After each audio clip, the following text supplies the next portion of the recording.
Good evening and welcome to 365 Days of Amazing Stories with Theo Mayer.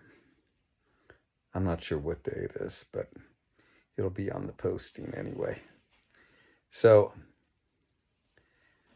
I finished yesterday with telling the story about how the forest below my house caught on fire, or at least was as intense as it ended up being. Kind of an unfortunate thing, because it was an incredibly beautiful forest that got burned. Mostly madrone, but also had tanbark oak, black oak, bay trees were in there as well. A little bit of ceanothus, and then some understory, but very, very little. You could just walk through this forest. To me, it was like the best cathedral you could ever wish for. High canopy, big, beautiful trunks that twisted and were curved typically, and this beautiful canopy overhead that was green leaves with blue sky in between them all. So it was quite a thing to lose for me. Anyway, there I was going into town. Now, by the time I was going into town, some neighbors had come back. In fact, they had come back, it seemed like pretty quickly. Let's see, Saturday night, Sunday. So neighbors were coming back by Monday. This was, I think, Tuesday. I was heading into town. And by the time I was driving up Highway 1, I was actually feeling pretty good because the cool air was refreshing me. It was fresh. And I ended up checking in with a friend of mine, Kirsten Berlin. I asked her if she wanted to go grab something to eat. She lived in Carmel, and she said sure. So I must have picked her up. No, I guess I parked. I don't remember. She lived very close to La Bicyclette.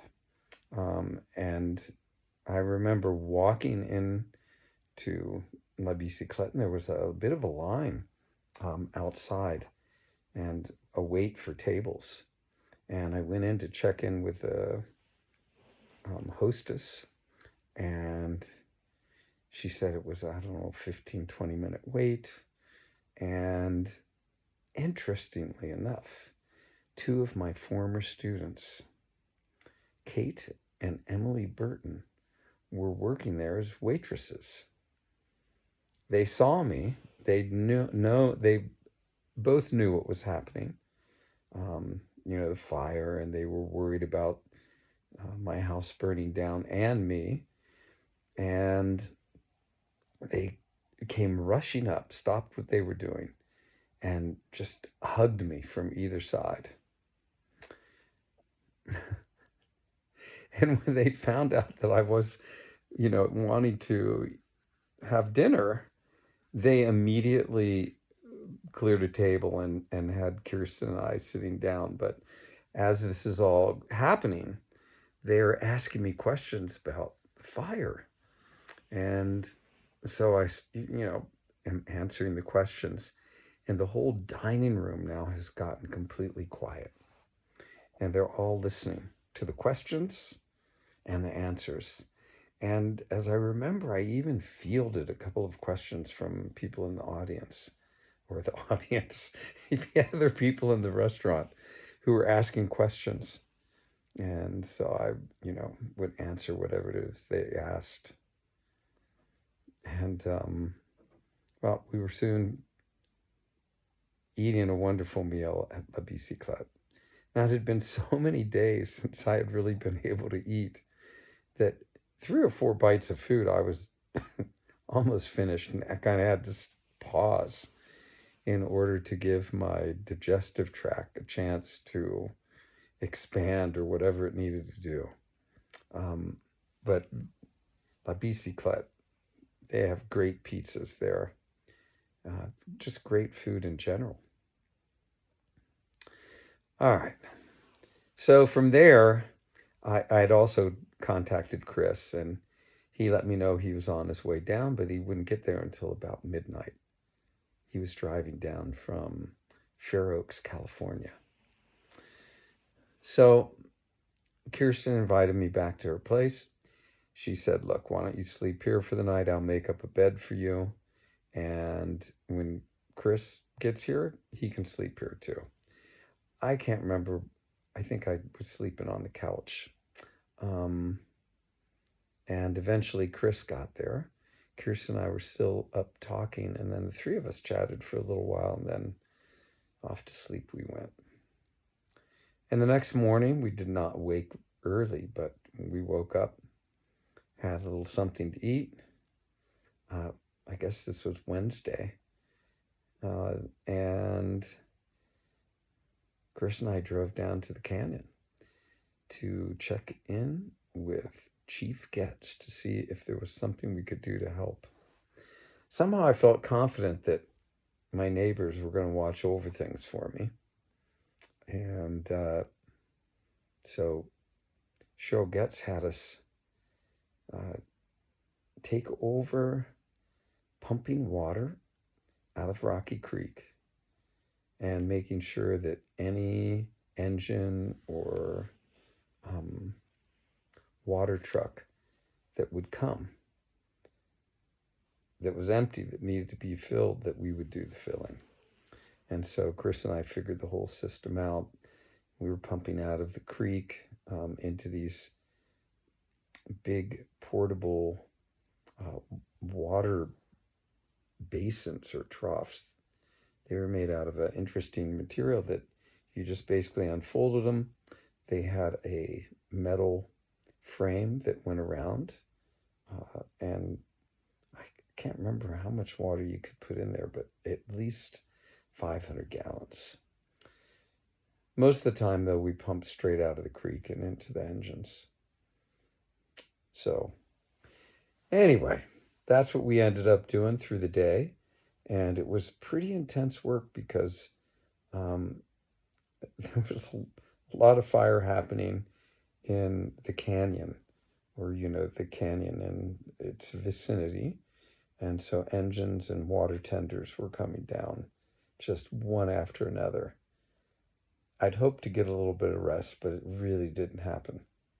And so it was just nonstop. It took us, I don't know, maybe about 10 minutes to fill a water tender, a lot less to fill an engine, simply because engines didn't hold as much water.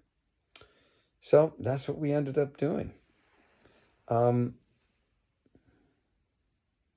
Toward the end of the evening, well,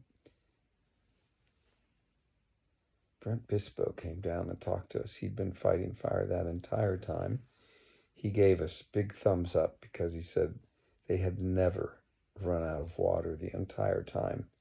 They had been battling the fire. And he let us know that things had mellowed out. And he sent me off to the fire station to get more fuel for the pump, just to make sure we didn't run out. So I drove the truck up to the fire station, and as I'm pulling up, there was an ambulance sitting in the driveway. And I hopped out of the truck. I don't remember the ambulance driver's name, but he knew me. And he checked in with me. He said, "Theo, you don't look so good." I said, "I don't feel so good." I went over to the shed where the fuel jugs were and opened it, pulled out a couple jugs of fuel, and he grabbed them from me and put them into my truck just so I didn't have to lift them up. And as this is all happening, a whole string of vehicles comes driving down from Green Ridge, a dirt road that was across from the fire station. And they blocked all of Palo Colorado Road and that whole area. There were so many cars. There had to have been, 15 vehicles altogether. And it turned out they were bringing the dead body down of a bulldozer operator who had rolled his bulldozer, cutting fire line. Very unfortunate. The interesting thing was it happened in almost the same place that another bulldozer driver had lost his life rolling his tractor as well, cutting line for a fire a number of years before that. Seeing that the road was completely blocked, my friend, the ambulance driver, asked if I wanted to hang out in the ambulance until they were finished because I wouldn't have been able to drive past. I said, sure. And once I was sitting down in the seat, he asked, would you like some oxygen? I said, yes. Now, if you're not feeling good and you can breathe straight oxygen, it can just revive you in such a quick way. And I was so delighted that he was going to allow me to do that, sitting in that comfortable chair in the ambulance. And we'll stop the story there and pick up with the story tomorrow. Okay, thanks for joining. Have a good rest of your day.